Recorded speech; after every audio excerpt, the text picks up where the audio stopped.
Welcome to another deep dive. Today we're tackling the world of investing. But instead of diving headfirst into complex jargon, we're going to start with a surprisingly clever approach. A children's story called 𝐤𝐤𝐬𝐞 the Kudu teaches Yeah. investing in the savannah. Oh, interesting. I know it sounds a bit unconventional, but stick with me. There's some real wisdom tucked away in these seemingly simple savannah tales. Yeah, what's intriguing about this children's story is that it cleverly uses animal characters and relatable analogies to illustrate investment concepts that even seasoned investors can appreciate. It's a reminder that sometimes the most complex ideas can be broken down into digestible pieces for better understanding. Okay, so let's set the scene. We're in the heart of the African savannah, Yeah. and 𝐤𝐤, the wisest kudu in the land, is sharing his investment wisdom with a group of Oh. eager animal students. He kicks things off by introducing them to the four basic types of investments: stocks, bonds, mutual funds, and real estate. And he doesn't use fancy charts or graphs. He uses objects found right there in the savannah. That's cool. Yeah. For example, Kia uses a simple pebble to represent stocks. He explains that owning a stock is like owning a tiny piece of a company, and just like a pebble can increase or decrease in value depending on the rock formation, it's part of a company's stock can fluctuate based on its performance. So if the company does well, the value of your pebble or stock goes up. But if the company struggles, your stock value could drop. It's a great way to illustrate the inherent risk and reward associated with stock ownership. But it also begs the question, what does it actually mean to own a piece of a company? Right. That's a key point that often gets overlooked in basic explanations when you buy stock. You're essentially becoming a part owner of that business. You're entitled to a share of the company's profits through dividends and have voting rights on certain company decisions at shareholder meetings. It's like having a small voice in how the company is run. That makes so much more sense. It's not just about watching numbers go up and down on a screen. You're actually participating in the growth or decline of a real business. Yeah. Now, what about bonds? How does 𝐤𝐤 bring those to life for his students? Well, to explain bonds, Kia uses a sturdy stick. He explains that it's like lending your stick or your money to someone with the promise that they'll return it later, along with a little extra for the favor. That extra is the interest you earn on your loan. So it's essentially an IOU, a loan that you make to either a government or a company. That's why bonds are often considered safer than stocks, right? Because you have a higher chance of getting your money back plus interest, even if the market is volatile. Exactly. Bonds are generally seen as less risky than stocks, especially government bonds, because they represent debt obligations. The entity that issued the bond is obligated to pay you back. However, the trade-off is that bonds typically offer lower returns than stocks over the long term. They're a bit like the tortoise in the investing race, slow and steady. Slow and steady wins the race, as they say. But what about those investors who want a bit of both stocks and bonds? 𝐤𝐤 thought of them too, right? Absolutely. To illustrate mutual funds, Kia presents the animals with a bundle of grass. He explains that just as a bundle contains many individual blades, a mutual fund pools money from many investors to buy a mix of different assets like stocks and bonds. So it's all about diversification, not putting all your eggs in one basket. It's like a buffet of investments, spreading your risk across different types of assets. Precisely. And this is where the story's subtle brilliance shines through diversification, which can seem like a dry concept is made relatable through the simple act of gathering different types of food. If one food source runs out, you have others to fall back on. The same principle applies to investing. I can see how that would be a powerful lesson, especially for young learners. But it's also a great reminder for experienced investors. We can easily get caught up in chasing the latest hot stock and forget about the importance of a balanced portfolio. But how does 𝐤𝐤 explain the idea of choosing the right mix of investments for different individuals? Well, Kia introduces the concept of risk tolerance through the diverse needs of the animals. He points out that a gazelle who relies on speed and agility might have a different approach to food gathering than a lion who depends on strength and patience. Similarly, an investor's risk tolerance, their comfort level with potential losses, will shape their investment choices. Someone who's younger and saving for a long-term goal like retirement might be more comfortable with riskier investments like stocks, which have the potential for higher returns over time. On the other hand, someone nearing retirement might prioritize preserving their capital and opt for less volatile investments like bonds. That makes a lot of sense. It's like choosing your own adventure through the savannah. Some animals might be comfortable taking the riskier path with the potential for greater rewards, while others prefer a safer, more predictable route. But where does real estate fit into all of this? How does 𝐤𝐤 explain that to the animals? Kia uses a termite mound to illustrate real estate. He explains that termites build their mounds for shelter and protection just as humans build homes. Real estate investing involves purchasing property for its potential to increase in value over time or to generate rental income. So it's like having a tangible asset, a piece of the savannah you can call your own. But as anyone who's dealt with property knows, it's not without its challenges. Exactly. Just as a termite mound can be damaged by weather or predators, real estate investments come with their own set of risks. Property values can fluctuate, unexpected repairs can be costly, and finding reliable tenants can be a headache. It's a great reminder that no investment is entirely foolproof. There's always some level of risk involved, and it's up to each individual to decide what level of risk they're comfortable with.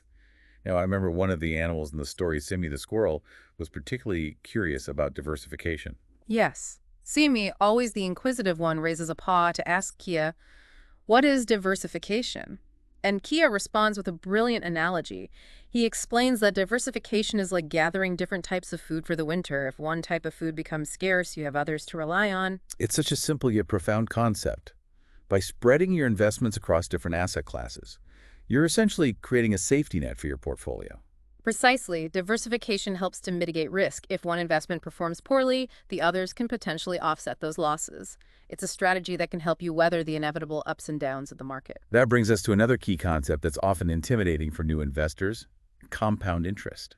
How does Kia make this abstract idea relatable for his animal audience? Kia uses a seed to illustrate the power of compound interest.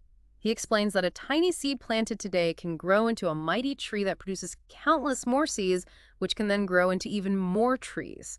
It's a visual representation of exponential growth over time. So it's like a chain reaction of growth? Exactly. In investing, compound interest means earning interest not only on your initial investment, but also on the accumulated interest. It's like earning interest on your interest, which can lead to significant wealth accumulation over time. I remember hearing the phrase, the eighth wonder of the world, used to describe compound interest.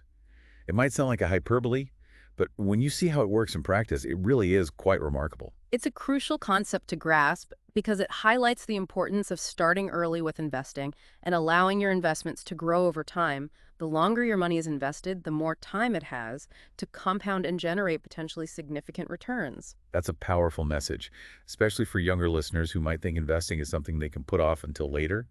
Even small amounts invested regularly can grow substantially over time, thanks to the magic of compounding. Now, the story also highlights how the different animals choose their own investment paths based on their personalities and financial goals. Can you tell us more about that? Absolutely. We see how Simi the squirrel, always eager for quick rewards, decides to invest in stocks, particularly in a nut company. She's drawn to the potential for high returns and is comfortable with the higher risk associated with stocks. Then we have Bongo the baboon, who values stability and security. He chooses to invest in government bonds, which are known for their relatively low risk and predictable returns. And finally, there's Leela the lioness, who's focused on building a legacy for the future. She decides to invest in real estate purchasing land to build a new den. Her choice reflects her desire for long-term value appreciation and the potential to generate rental income. It's fascinating to see how each animal's personality and financial goals influence their investment choices. It highlights that there's no one-size-fits-all approach to investing. Exactly. The story subtly encourages listeners to consider their own risk tolerance, financial goals, and time horizon when making investment decisions. It's about aligning your investment strategy with your individual needs and aspirations. This is where things get really interesting. For me, it's not just about understanding abstract concepts like diversification or compound interest. It's about applying those concepts to our own lives. It's about taking those principles from the savannah and figuring out how they fit into our own financial landscapes. But before we get too deep into that, I want to hear from you. What was your biggest takeaway from Kia's lessons? What struck me most was Kia's emphasis on the long-term nature of investing. He constantly reminds the animals that investing is not about getting rich quick. It's about patiently nurturing your resources over time, just like a seed growing into a tree. That's a valuable perspective. It's easy to get caught up in the hype of short-term market fluctuations, but real wealth building often happens slowly and steadily over years and decades. It's about making informed decisions, managing risk, and staying focused on your long-term goals, just like Kia guides the animals on their investment journey. We all need to find our own path and make choices that align with our unique circumstances. Yeah, that makes me think about our listeners, each with their own financial aspirations and anxieties. What advice would you give to someone who's completely new to investing and feeling a bit overwhelmed by all the options? Well, I'd say start by defining your financial goals. What are you saving for a down payment on a house? Your children's education, retirement? Having clear goals will help you determine your investment timeline and risk tolerance. then do your research. There are countless resources available. Books, websites, financial advisors to help you understand the basics of investing and choose investments that align with your goals. Yeah, and don't be afraid to ask questions and seek guidance. Investing can seem intimidating at first, but it's a skill that can be learned, and the sooner you start, the better. Absolutely. And remember, a key is a lesson about diversification. Don't put all your eggs in one basket. Spread your investments across different asset classes, stocks, bonds, real estate, and maybe even some pebbles and sticks from the savannah. Yeah. Fiddles and sticks, I like it. But seriously, diversifying your portfolio can help you manage risk and potentially enhance your returns over time. Now, before we wrap up this deep dive, I want to circle back to a question we touched on earlier. If you were an animal on the savannah, what investment strategy would you choose and why? Oh, that's a fun thought experiment. I think I'd be a mix of Simi the squirrel and Bongo the baboon. I'd want to balance the potential for growth offered by stocks with the stability of bonds, and maybe I'd even explore a little real estate like Leela the lioness for long-term value appreciation. How about you? Yeah, I'm probably more like Bongo the baboon. I appreciate security and knowing that my investments are relatively safe, even if it means slightly slower growth. But I also admire Simi's willingness to take calculated risks for potentially higher rewards. Maybe I need to channel my inner squirrel a bit more. There you go. The key is to find the right balance. For you, investing is a personal journey, and what works for one person may not work for another. The important thing is to understand the fundamental principles, define your goals, manage risk, and stay the course. Well said. Kia the Kudu would be proud. So as we close out this deep dive into the world of investing, what's the one key message you want our listeners to take away? I'd say remember that investing is a marathon, not a sprint.